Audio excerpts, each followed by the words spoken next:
പൂർണ്ണ ഹാപ്പിയല്ല. സമീപിച്ചിരുന്നോ ഈ മുന്നണി മാറ്റവുമായി ബന്ധപ്പെട്ട്?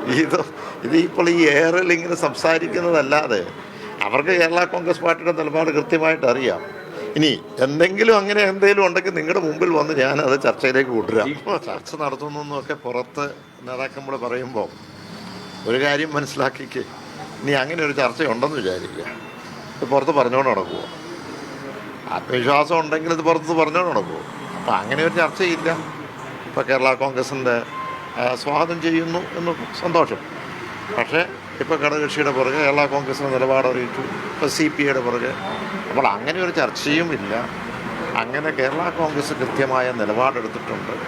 ഇനി അടുത്ത തെരഞ്ഞെടുപ്പ്, ഈ പഞ്ചായത്ത് തെരഞ്ഞെടുപ്പ്, അതോടൊപ്പം നിയമസഭാ തെരഞ്ഞെടുപ്പ്, അതിൻ്റെ സ്ട്രാറ്റജീസ് എങ്ങനെ വേണം എന്ന് പരിശോധിക്കാനും ആലോചിക്കാനും വേണ്ടിയിട്ടാണ് ഇപ്പോൾ നമ്മൾ ഇന്ന് സംസ്ഥാന സെക്രട്ടേറിയറ്റ് ഇപ്പോൾ കൂടുകയാണ്. രാവിലെ തൊട്ട് വൈകിട്ട് വരെയുണ്ട്. ജോസ് കെ മാണിയുടെ വാക്കുകളാണ്. കോട്ടയത്ത് കേരള കോൺഗ്രസ് മാണി ഗ്രൂപ്പിന്റെ നേതൃയോഗം ചേരുന്നതിന് മുമ്പ് മാധ്യമപ്രവർത്തകർ ചോദിക്കുകയാണ് ജോസ് കെ മാണിയോട്, LDF വിടാൻ സാധ്യതയുണ്ടോ, അത്തരം ചർച്ചകൾ നടക്കുന്നുണ്ടോ എന്ന്. അതിന് ജോസ് കെ മാണി നൽകുന്ന മറുപടിയുണ്ട്. അതാണ് പ്രേക്ഷകർ കേട്ടത്. അദ്ദേഹം വളരെ വ്യക്തമായും പറയുന്നു, LDF വിടേണ്ട യാതൊരു രാഷ്ട്രീയ സാഹചര്യവും നിലവിലില്ല. LDFൽ ഹാപ്പിയാണ്. കേരള കോൺഗ്രസ് മാണി ഗ്രൂപ്പ് LDFൽ തുടരും. അത്തരം ഒരു ചർച്ച എന്ന് വെച്ചാൽ UDFൽ ചേർന്നതുമായി ബന്ധപ്പെട്ട് ഒരു ചർച്ചയും നമ്മുടെ പാർട്ടിക്കകത്ത് നടക്കുന്നില്ല. LDFൽ ഉറച്ചു നിൽക്കും എന്ന് പറയുകയാണ് ജോസ് കെ മാണി ചെയ്യുന്നത്. എന്തുകൊണ്ടാണ് ജോസ് കെ മാണിയോട് ഈ ചോദ്യം മാധ്യമപ്രവർത്തകർ ചോദിച്ചത്?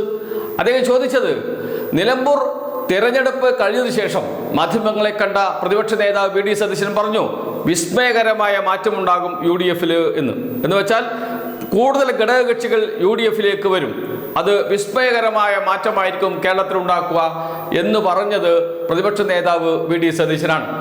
VD സതീശൻ ലക്ഷ്യമിടുന്ന ഒന്നാമത്തെ കക്ഷി കേരള കോൺഗ്രസ് മാണി ഗ്രൂപ്പാണ്. രണ്ടാമത്തെ കക്ഷി LDFിനോടൊപ്പം നിൽക്കുന്ന RJD ആണ്. RJD LDFിന്റെ ഘടകകക്ഷിയല്ല, പക്ഷേ LDFിനോട് ഒപ്പം നിൽക്കുന്ന രാഷ്ട്രീയ പാർട്ടിയാണ് RJD. LDFിന്റെ ഘടകകക്ഷിയല്ല, ഒപ്പം നിൽക്കുന്നു എന്ന് മാത്രമേ ഉള്ളൂ. ആ RJDയെ UDFിലെത്തിക്കാൻ ശ്രമങ്ങൾ തുടങ്ങിയിട്ടുണ്ട്. അത് LDFിനെ യാതൊരു തരത്തിലും ബാധിക്കില്ല.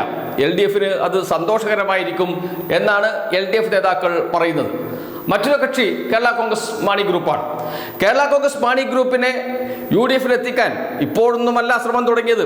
2021 നിയമസഭാ തെരഞ്ഞെടുപ്പ് കഴിഞ്ഞ ഉടനെ ആരംഭിച്ചതാണ് ചർച്ചകൾ. അന്നു മുതൽ കോൺഗ്രസ് തിരിച്ചറിഞ്ഞു, ചവിട്ടി പുറത്താക്കേണ്ടിയിരുന്നില്ല കേരള കോൺഗ്രസ് മാണി ഗ്രൂപ്പിനെ എന്ന്. അക്ഷരാർത്ഥത്തിൽ കേരള കോൺഗ്രസ് മാണി ഗ്രൂപ്പിനെയും ജോസ് കെ മാണിയെയും UDFിൽ നിന്ന് ചവിട്ടി പുറത്താക്കുകയാണ് ചെയ്തത്. ഗത്യന്തരമില്ലാതെയാണ് മാണി ഗ്രൂപ്പിന് UDF വിടേണ്ടി വന്നത്. അതിന് വലിയ ഗൂഢാലോചന UDFിൽ നടന്നു. കോൺഗ്രസ് നേതാക്കൾ ഗൂഢാലോചന നടത്തി. ഗൂഢാലോചന നടക്കാൻ കാരണം കേരള കോൺഗ്രസ് മാണി ഗ്രൂപ്പ് മത്സരിക്കുന്ന സീറ്റുകൾ കിട്ടുമല്ലോ എന്നാണ്.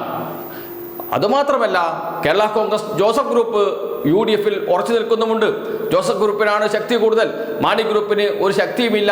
ജോസ് കെ മാണി നല്ല നേതാവല്ല, നയിക്കാൻ കഴിയുന്ന നേതാവല്ല, പുറത്തു പോയാൽ ഒന്നും സംഭവിക്കില്ല എന്നാണ് പുറത്താക്കുന്ന ഘട്ടത്തിൽ കോൺഗ്രസ് നേതാക്കൾ കരുതിയതും പറഞ്ഞതും.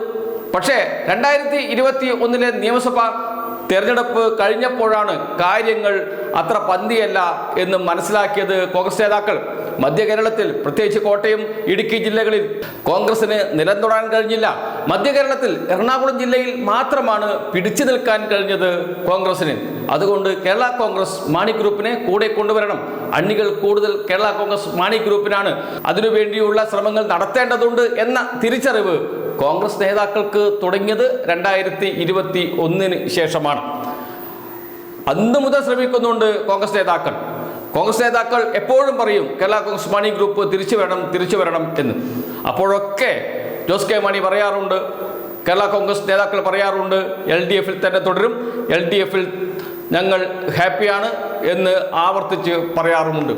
പക്ഷേ അപ്പോഴും കോൺഗ്രസ് നേതാക്കൾ ക്ഷണിച്ചുകൊണ്ടേയിരിക്കും കേരള കോൺഗ്രസ് മാണി ഗ്രൂപ്പിനെ. അങ്ങനെയാണ് VD സതീശൻ പറഞ്ഞത്, വിസ്മയകരമായ മാറ്റമുണ്ടാകും എന്ന്. എന്നാൽ ഇപ്പോൾ തിരിച്ചടി ഏറ്റിരിക്കുന്നത് VD സതീശന്റെ വിസ്മയത്തിനാണ്. മറ്റു രാഷ്ട്രീയ പാർട്ടിയെയും കൂടെ കൊണ്ടുവരുവാൻ ശ്രമം നടത്തിയിരുന്നു. ഒരു ചർച്ച നടന്നു എന്നാണ് കേൾക്കുന്നത് ചില മധ്യസ്ഥന്മാർ മുഖേന. അത് CPI ആണ്. ചിരിച്ചു തള്ളുന്നു എന്നാണ് CPI സംസ്ഥാന സെക്രട്ടറി ബിനോയ് വിശ്വം പറഞ്ഞ മറുപടി. അതിനപ്പുറത്ത് ഒരു മറുപടി പറയാനില്ല. ഒരു വാക്ക് പോലും പറയാതെയാണ് അദ്ദേഹം പറഞ്ഞത് ചിരിച്ച് തള്ളുന്നു എന്ന്. അതും കൂടി കേൾക്കാം. UDF ക്ഷണിച്ചിട്ടുണ്ട്. UDF convener CPI UDF convener എന്താ പറയുക, CPI മനസ്സ് മാറുന്നുണ്ടോ നോക്കുന്നു എന്നാണ് പറഞ്ഞത്. മീഡിയ ഞാൻ ചിരിക്കുന്നു. ക്ഷണിച്ചിട്ടുണ്ടോ? ആരാ ക്ഷണിച്ചത്? അടൂർ പ്രകാശ് കൺവീനർ. ഞാൻ ചിരിക്കുന്നു എന്ന് പറയുക. ഞാൻ ചിരിക്കുന്നു. CPI രാഷ്ട്രീയം ഇടതുപക്ഷ ജനാധിപത്യ മുന്നണി എന്ന രാഷ്ട്രീയമാണ്. ആ രാഷ്ട്രീയത്തിൻ്റെ ഉപജ്ഞാതാക്കളുടെ ഒരു പാർട്ടിയാണ് CPI. ആ രാഷ്ട്രീയം പൂർണ്ണമായും ശരിയാണ്. ആ രാഷ്ട്രീയത്തിൻ്റെ ശരിക്ക് വേണ്ടി എന്നും പോരാടിയ പാർട്ടിയാണ് CPI. ആ പോരാട്ടത്തിൽ CPI തുടരും. LDFിൻ്റെ രാഷ്ട്രീയം ഉയർത്തിപ്പിടിക്കും. അപ്പോൾ പൂർണ്ണമായല്ലോ. വിസ്മയം തീർന്നു. VD സതീശൻ മുന്നോട്ട് വെച്ച വിസ്മയം ഇതോടുകൂടി അവസാനിച്ചു. ഇതാണ് UDFിന്റെ വിസ്മയം. ആദ്യ നീക്കത്തിന് തന്നെ തിരിച്ചടി. നിലമ്പൂരിൽ ജയിച്ചതിന് ശേഷം ഇനിയിപ്പോൾ 2026 UDF അധികാരത്തിൽ വരാൻ പോവുകയാണ്, നിങ്ങൾക്ക് വലിയ പദവി തരാം എന്നൊക്കെ പറഞ്ഞാണ് UDF നേതാക്കൾ LDFിലെ ഘടകകക്ഷികളെ ക്ഷണിച്ചുകൊണ്ടിരിക്കുന്നത്. എന്തിനു വേണ്ടി ക്ഷണിക്കുന്നു? വൻ വിജയം ഇപ്പോഴത്തെ മുന്നണിക്ക് നേടാൻ കഴിയുമെങ്കിൽ പിന്നെ എന്തിനാണ് പുതിയ പാർട്ടികളെ LDFിലെ ഘടകകക്ഷികളെ തേടി നടക്കുന്നത്? ഈ ചോദ്യവും ഉയരുന്നുണ്ട് UDF നേതാക്കളുടെ മുന്നിൽ. ഇപ്പോഴും ആത്മവിശ്വാസമില്ല UDFിന് ജയിക്കാൻ കഴിയുമെന്ന്.